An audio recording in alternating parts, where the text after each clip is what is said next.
مرکز کی شان و شوکت احمد رضا کی رنگت،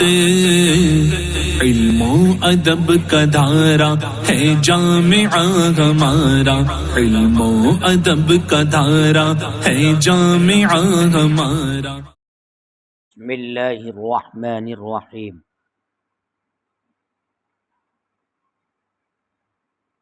مسئلہ یہ چل رہا تھا کہ اگر مبیع معدوم ہے تو بیع جائز نہیں ہوگی، موجود کی بیع جائز ہوگی، معدوم کی بیع ناجائز ہوگی۔ اسی پر ایک مسئلہ یہ متفرع کیا کہ اگر کسی شخص نے گیہوں کا بھوسا گیہوں کی بالی میں بیچا، گیہوں نہیں بیچا، تو اس سے بھی بے منعقد نہیں ہوگی۔ اس کی وجہ یہ ہے کہ وہ علاج کے ذریعے بھوسا بنتا ہے، یعنی پسائی، جب اس کو مشین میں ڈالا جاتا ہے تو بھوسا بنتا ہے،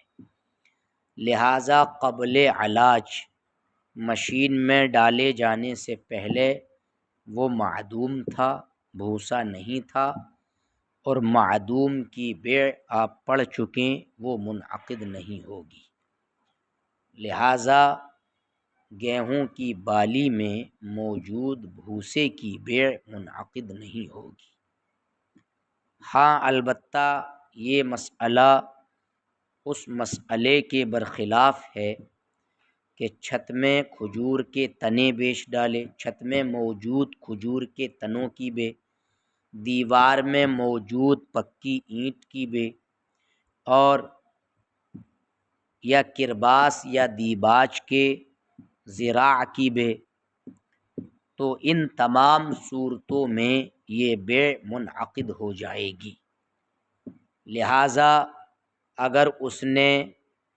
وہ چھت میں سے کھجور کا تنا نکال لیا اور کاٹ کر مشتری کے حوالے کر دیا تو مشتری کو قبول کرنے پر مجبور کیا جائے گا، لیکن یہاں سرے سے منعقد ہی نہیں ہوئی بیع۔ یہاں تک کہ اگر گیہوں کو پیس دیا، سمجھے کہ نہیں، یہ مسئلہ آیا تھا کہ یعنی آٹے کی بیع گیہوں میں، تو یہ مسئلہ آیا تھا، تو اب آٹے کی بیع گیہوں میں یا زیتون کے تیل کی بیع زیتون کے پیڑ میں رہتے ہوئے، یہ معدوم کی بیع ہے۔ تو یہاں اس لیے کہ اگر آٹا وہ گیہوں پیس دیا یا شیرہ نچوڑ دیا اور مشتری کے حوالے کر دیا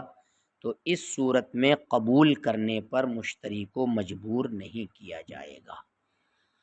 وجہ اس کی یہ ہے کہ وہاں جو عدم نفاذ ہو رہا ہے بیع کا، وہ رکن میں خلل کی بنیاد پر نہیں ہے، اور نہ ہی عاقد اور معقود علیہ میں کوئی خلل ہے، بلکہ چھت میں موجود تنے نکالنے کے بعد اگر بیع کو نافذ نہ قرار دیں، بیع کی جو نفاذ کی بات ہے، عدم نفاذ جو ہے اس صورت میں وہ ایسے نقصان کی وجہ سے ہے جو عاقد کو نزع اور قطع کی بنیاد پر لاحق ہو رہا ہے۔ تو جب اس نے وہ کھینچ لیا اور کاٹ دیا تو اب مانع زائل ہو چکا، لہٰذا بیع نافذ ہو جائے گی۔ لیکن چونکہ یہاں معقود علیہ معدوم ہے عقد کی حالت میں، بھوسا معدوم ہے عقد کے وقت، اور عقد کا جو انعقاد ہے تو انعقاد عقد یہ متصور نہیں ہوگا بنا مبیع کے، لہٰذا وہ سرے سے منعقد ہی نہیں ہوا، اور جب منعقد نہیں ہوا تو نفاذ کا احتمال بھی نہیں ہوگا۔ دونوں صورتوں میں یہی فرق ہے۔ ایسے ہی بیج کی بیع خربوزے میں یہ درست نہیں ہے، کیونکہ یہ ایسے ہی ہے جیسے کہ زیتون کا تیل زیتون کے پیڑ میں، اور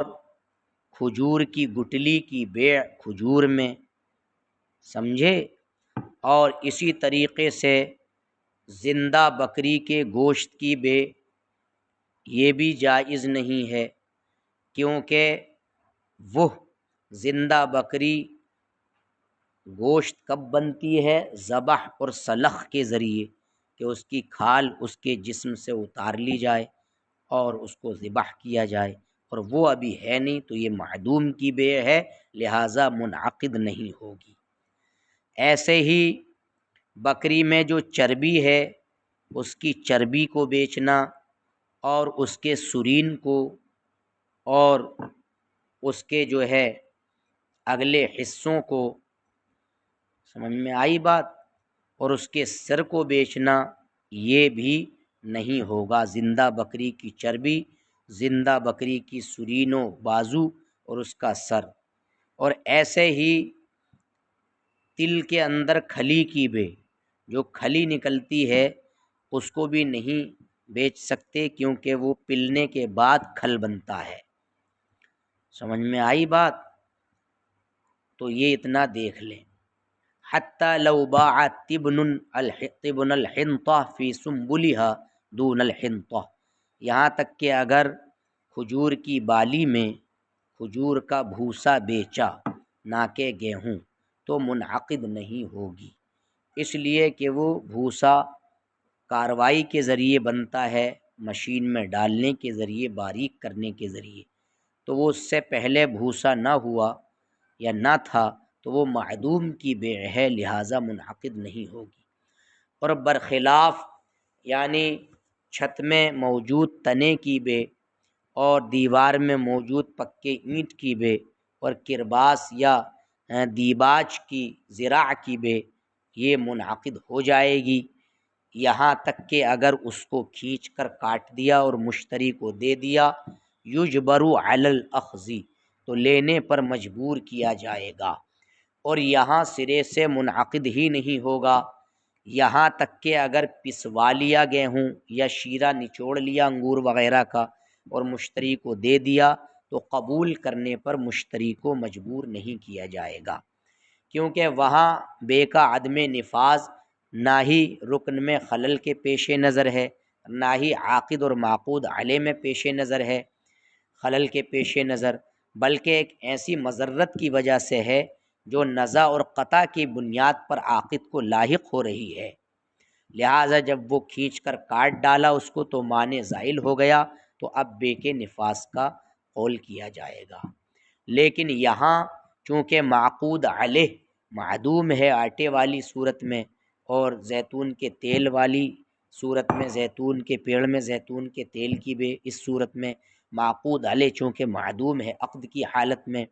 اور عقد کا انعقاد متصور نہیں ہوگا بغیر اس کے مبیع کے موجود ہوئے بغیر عقد کا انعقاد متصور نہیں ہوگا، تو بیع اصلاً منعقد نہ ہوئی، تو نفاذ کا احتمال بھی نہیں ہے۔ یہی فرق ہے دونوں مسئلوں کے درمیان۔ یوں ہی بیج کی بیع خربوزے میں درست نہیں ہے، کیونکہ یہ ایسا ہی ہے جیسے کہ زیتون کے تیل کی بیع زیتون کے پیڑ میں، اور کھجور کی گٹلی کی بیع کھجور میں اور کے درجے میں ہے، اور اسی طریقے سے گوشت کی بیع زندہ بکری میں، کیونکہ وہ گوشت اسی وقت ہوتی ہے جبکہ ذبح اور سلخ کر دیا جائے، تو یہ معدوم کی بیع ہوئی، لہٰذا منعقد نہیں ہوگی۔ ایسے ہی اس چربی کی بیع جو بکری میں ہے، اس کی سرین کی بیع، اس کے یعنی بازو کی بیع، اس کے سر کی بیع، اس وجہ سے جو ہم نے ابھی علت ذکر کی۔ اسی طریقے سے تلوں میں موجود کھل کی بیع جائز نہیں ہے، کیونکہ یہ کھل نچوڑنے کے بعد ہوتا ہے، پلنے کے بعد تیل کے۔ اب ایک مسئلہ یہاں سے یہ ذکر کر رہے ہیں کہ اسی قاعدے کے پیش نظر ایک مسئلے کی تخریج کی جا رہی ہے۔ مصنف علیہ الرحمہ نے یہ کہا کہ اگر کسی شخص نے یہ کہا بعتک ھذا الیاقوت بکذا، میں نے تجھ کو یہ بیش قیمتی پتھر اتنے پیسوں میں بیچا، اچانک وہ شیشہ نکلا، یا اس نے کہا بعتک ھذا الفص، میں نے یہ نگینہ تم کو اس شرط پر بیچا کہ یہ قیمتی پتھر کا ہے، اور اتنے پیسوں میں بیچا تو اچانک وہ شیشے کا نکلا۔ یا قائل نے کہا بعتک ھذا الثوب الحروی بکذا فاذا هو مروی، میں نے تم کو یہ مطلب حروی کپڑا بیچا اتنے پیسوں کے بدلے میں اچانک مروی نکلا۔ یا کہا بعتک ھذا الثوب علی انہ مروی، میں نے تجھ کو یہ مروی کپڑا بیچا اس شرط پر کہ یہ مطلب یہ ہے کہ مروی ہے، تم کو بیچا لیکن نکلا حروی۔ تو ان تمام مقامات میں بیع منعقد نہیں ہوگی کیونکہ مبیع معدوم ہے، اور شرط یہ تھی کہ مبیع موجود ہو۔ اسی پر اس دیکھیے ترجمہ اس کی تخریج کی جا رہی ہے۔ جب قائل نے کہا بعتک ھذا الیاقوت بکذا، میں نے تم کو یہ یاقوت اتنے بدلے میں بیچا، اتنے پیسے کے بدلے میں، اچانک وہ شیشہ نکلا۔ یا کہا بعتک ھذا الفص، میں نے تم کو یہ نگینہ بیچا اس شرط پر کہ وہ یاقوت ہے اتنے پیسے کے بدلے میں، اچانک وہ زجاج نکلا۔ یا میں نے تم کو کہا میں نے تم کو یہ حروی کپڑا بیچا اتنے پیسے کے بدلے میں تو وہ مروی نکلا۔ یا کہا بعتک ھذا الثوب علی انہ مروی، میں نے تم کو یہ کپڑا بیچا اس شرط پر کہ وہ مروی ہے تو وہ حروی نکلا۔ تو ان تمام مقامات میں بیع منعقد نہیں ہوگی کیونکہ مبیع معدوم ہے، اور اس سلسلے میں آگے ضابطہ مصنف ذکر کریں گے۔